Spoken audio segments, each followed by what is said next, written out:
জামালপুরের একজন কৃষক, তার নাম হচ্ছেন রফিকুল ইসলাম হেলাল। তিনি খেজুর বাগান করে নজর কেড়েছেন সবার, শুধু নিজেরই না, আশেপাশের সকলেই কিন্তু তার কাছ থেকে জানছেন, বুঝছেন কিভাবে বাংলাদেশের মাটিতেও খেজুর উৎপাদন করা সম্ভব। সেই তথ্যই আমাদেরকে জানাবেন আমাদের সহকর্মী সাগর ফরাজি। সাগর, শুভ সকাল আপনাকে। জানাবেন যে খবরটি দিচ্ছিলাম তার বিস্তারিত। শুভ সকাল। শুভ সকাল রাব্বি ও কলি। প্রথমে আমি যখন এই বাগানটিতে আসি তখন আমার কাছে এক মুহূর্তের জন্য মনে হয়েছে যে আমি কোনো মরুভূমির এলাকায় মনে হয় চলে এসেছি, কারণ আমার আশেপাশে যে খেজুর গাছগুলো দেখছি এগুলো আসলে প্রায় মরুভূমি এলাকাতে ছাড়া হওয়া অসম্ভবই আমরা সবাই মনে করে রাখি। আসলে সমতলের মতো এরকম এই মাটিতে খেজুর বাগান হওয়া কিন্তু খুব দুঃসাধ্যকর একটি ব্যাপার। তো জামালপুরের এই উপজেলার যে এই এলাকাটি রয়েছে রশিদপুরের গাদাখাইলপাড় এলাকা, এই এলাকায় যিনি উদ্যোক্তা রফিকুল ইসলাম হেলাল, তিনি কিন্তু মূলত তার মতো করেই ভারতের রাজস্থান থেকে 210টি গাছ নিয়ে কিন্তু শুরু করেন। 5 বছর আগে তার যাত্রা শুরু হয়। এরপরে হচ্ছে তাকে আর পিছু পা হতে হয়নি বা পিছু তাকাতে হয়নি, কারণ এই গাছগুলো থেকে টিস্যু কালচারের পদ্ধতির মাধ্যমে কিন্তু পরবর্তীতে আরও গাছ হয়েছে। আর এই একটি লম্বা সফর বা একটি রিস্ক তিনি কিন্তু নিয়েছেন এই খেজুর গাছের মধ্যে। তো আসলে বিস্তারিত আমি তার কাছে জানবো কিভাবে শুরুটা হলো আর এখন কি অবস্থা আপনার গাছের। জি, আসসালামু আলাইকুম। আমি মূলত বলতে পারি একজন গাছপ্রেমী মানুষ। তো অনেকদিন যাবত চিন্তা করতেছি, আমি মূলত ব্যবসা করি, অনেকদিন যাবত চিন্তা করতেছি যে একটা বাগান করার জন্যে। তো অনেকের অনেক পরামর্শ দেয় অন্যান্য বাগান করার জন্য, কিন্তু আমি খুঁজতে ইউটিউবে, আমি মূলত অনলাইনে খুঁজতে থাকি যে একটা আনকমন একটা বাগান করার জন্যে। তো সেই হিসেবে আমি খেজুরকে বেছে নিই। তখন এই খেজুরটা আপনার চারা সংগ্রহ করতে যাই। আমি প্রথমে ইন্ডিয়া যাই, ইন্ডিয়ার রাজস্থান থেকে আমি 210টা টিস্যু কালচার খেজুর গাছ নিয়ে আসি। এখন টিস্যু কালচার খেজুর গাছ আনার অন্যতম উদ্দেশ্য হলো এদের কোয়ালিটি ভালো অনেকটা। এখন বাংলাদেশে আমার মতো আরও বর্তমানে চিটাগাঙে একজন আছে, আর একজন কক্সবাজার, আর আমি।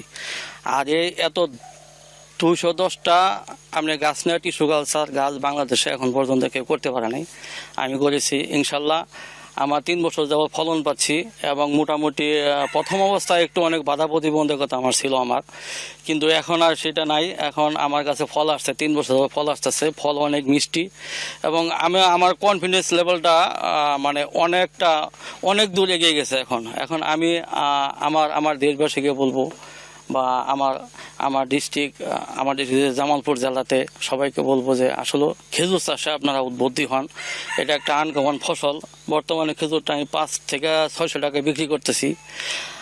আর একটা খেজুর থেকে আর একটা অ্যাডভান্টেজ হলো যে খেজুর থেকে সাকার হয়, প্রতি শাখার মানে কলম চারা হয়। এই কলম চারা একটা গাছ থেকে মনে হয় 5টা থেকে 6টা বা 7টা 8টা কলম চারা হয়। একটা করে কলম চারা আমি 15,000 টাকা করে বিক্রি করতেছি আমি। তো মূলত সব কিছু হিসাব করে বলা যায় যে একটা গাছ থেকে 1 বছরে না হলে 50 থেকে 60,000 টাকা ইনকাম করা সম্ভব। সেই হিসেবে বাধাও কিছুটা আছে, মানে পরিচর্যা করতে হয়, পোকার আক্রমণ আছে, অনেক কিছু। শুধু তো লাভের হিসাব করলে হবে না, এখানে অনেক পরিচর্যা, অনেক ইনভেস্টের ব্যাপার আছে। সব কিছু মাথায় নিয়ে কাজে আগাইতে হবে। ধন্যবাদ আপনাকে। শুনছিলেন বিস্তারিতভাবে বলছিল কলি রাব্বি। আসলে জলবায়ু সহিষ্ণু এই যে গাছগুলো বা বাগান আমরা যেটাকে বলি, কৃষি কর্মকর্তার সাথে আমি কথা বলেছি যে বাংলাদেশের আবহাওয়ায় এই গাছগুলো আসলে কতটুকু জলবায়ু সহিষ্ণু হয়ে উঠেছে বা হয়, এটা আমরা তার থেকে আর কি প্রমাণ পেলাম। তো এই গাছগুলো কিন্তু আগামী 30 বছর পর্যন্ত অনায়াসে কিন্তু ফলন আসবে বা ফলন দিবে।